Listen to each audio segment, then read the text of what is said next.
Aujourd'hui, je t'invite à prendre 10 minutes de lecture de versets bibliques, de prières et de déclarations prophétiques sur le thème « Tu es aimé de Dieu ». Je crois qu'il y a une puissance dans la parole de Dieu, la Bible, qui est la vérité. C'est une puissance de vie, de guérison, de libération. Je crois aussi que déclarer la parole de Dieu pour notre vie et celle des autres, ce qu'il pense de nous, ce qu'il dit de nous, est aussi source de vie et met en route notre foi dans les promesses de Dieu. Nous allons prendre ce temps maintenant à lire des versets qui nous parlent de l'amour de Dieu pour nous et les déclarer et prier en même temps. Seigneur Jésus, merci d'être là avec moi. Merci de m'aimer et de me révéler l'amour du Père pour moi.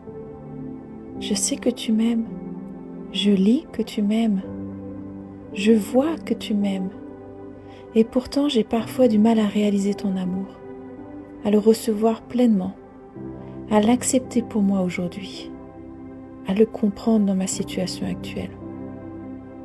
Je choisis aujourd'hui, alors que je lis et j'écoute ces versets, de m'imprégner de ta vérité quant à ton amour pour moi. Je te laisse la porte grande ouverte de mon cœur pour que tu puisses y déverser ton amour jusqu'à déborder. Je renonce à tout mensonge que j'ai pu croire, qui me disent que je n'ai pas de valeur, qu'il faut que je mérite ton amour ou que je ne suis juste pas assez bien pour toi. La vérité, c'est que tu m'aimes et je sais que tu m'as aimé le premier. 1 Jean 4, verset 19. Quant à nous, nous aimons parce que Dieu nous a aimés le premier. Tu nous as aimés le premier. Avant même que je sois, avant même mon premier souffle, tu m'aimais déjà. Oh, quelle pensée merveilleuse! Psaume 139, verset 16. Quand je n'étais qu'une masse informe, tes yeux me voyaient, et sur ton livre étaient tous inscrits les jours qui m'étaient destinés, avant qu'aucun d'eux n'existât. Oui, tu me voyais, et tu me désirais sur cette terre. Oui, tu me vois, et tu me désires à tes côtés. Tu m'aimes. Colossiens 3, verset 12. Dieu vous a choisi, il veut que vous soyez à lui, et il vous aime. Tu m'as choisi, tu désires que je sois à toi. Tu m'as choisi. Merci mon Dieu pour cette magnifique déclaration. Merci parce que tu m'as choisi. Alors que parfois je ne me sens pas du tout choisi par les autres, pas du tout choisi. Toi tu m'as choisi. Tu m'as choisi pour être à toi. Tu m'aimes. Tu es mon serviteur. Je t'ai choisi et non pas rejeté.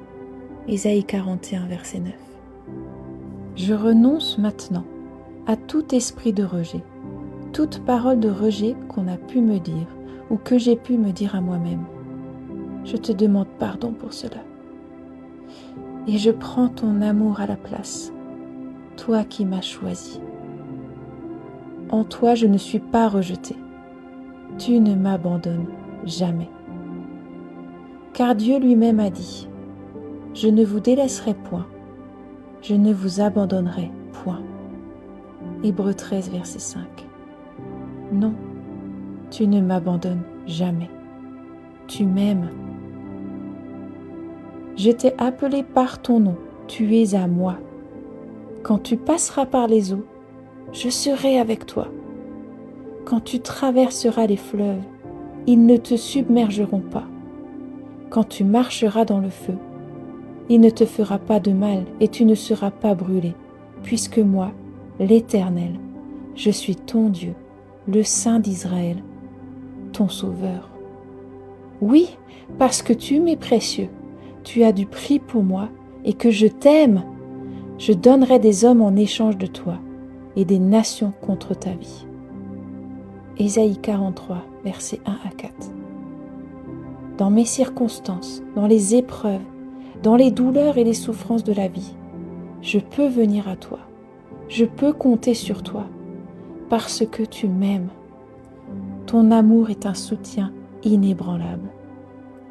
Parce que tu as du prix à mes yeux, parce que tu es honoré et que je t'aime, je donne des hommes à ta place et des peuples pour ta vie. Ésaïe 43, verset 4. Oui, ton amour pour moi surpasse tout ce que je peux imaginer. Ton amour pour moi vaut le prix de la vie de ton Fils. Ton amour dépasse l'entendement. Car Dieu a tant aimé le monde qu'il a donné son Fils unique, afin que quiconque croit en lui ne périsse point, mais qu'il ait la vie éternelle. Jean 3, verset 16. Oui, tu m'aimes au point d'en mourir. Qui d'autre aime comme cela? Qui d'autre m'aime comme cela? Ton amour pour moi vaut le prix de ta vie et de ta mort sur la croix. Ton amour pour moi est inconditionnel. Il ne dépend pas de mes actes, il ne dépend pas de mes œuvres. C'est juste ton amour révélé par ta grâce. Et il n'y a rien que je puisse faire pour que tu m'aimes plus. Et rien de ce que je ne ferai ne te fera m'aimer moins. Tu m'aimes, alors même que je suis imparfaite. Imparfait. Romains 5, verset 8. Mais Dieu prouve son amour envers nous, en ce que lorsque nous étions encore des pécheurs, Christ est mort pour nous. Quel amour incroyable! Quel amour extravagant! Et cet amour, il est pour moi. Moi que tu appelles ta bien-aimée, ton bien-aimé. Romains 9, verset 25. Celle qui n'était pas la bien-aimée, je la nommerai bien-aimée. Je suis ta bien-aimée, ton bien-aimé. Je suis ta princesse, ton prince.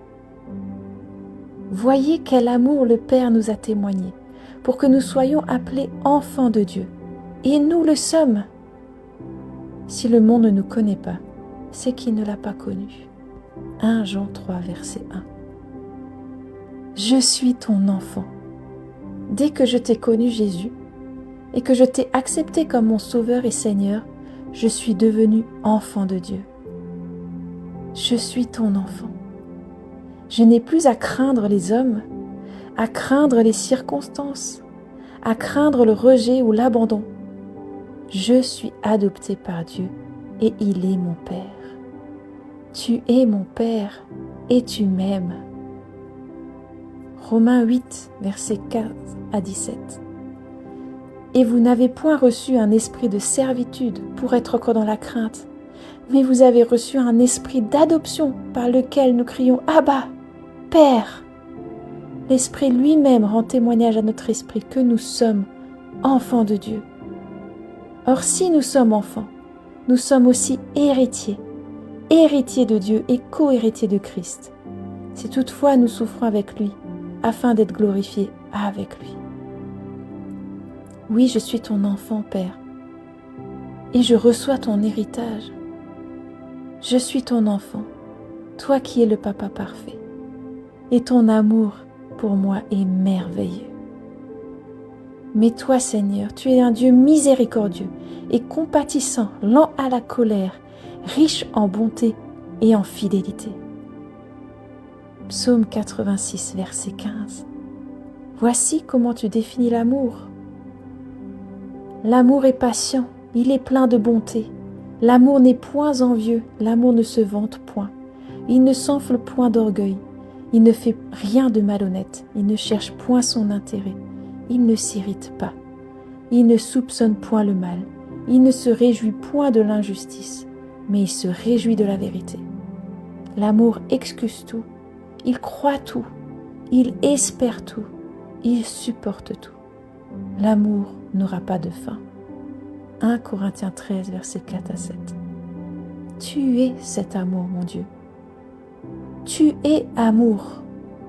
1 Jean 4, verset 16. Dieu est amour, et celui qui demeure dans l'amour demeure en Dieu, et Dieu demeure en lui. Tu es celui qui est patient avec moi, qui est plein de bonté envers moi. Tes bontés n'ont pas de fin. Jamais tu ne cherches ton propre intérêt.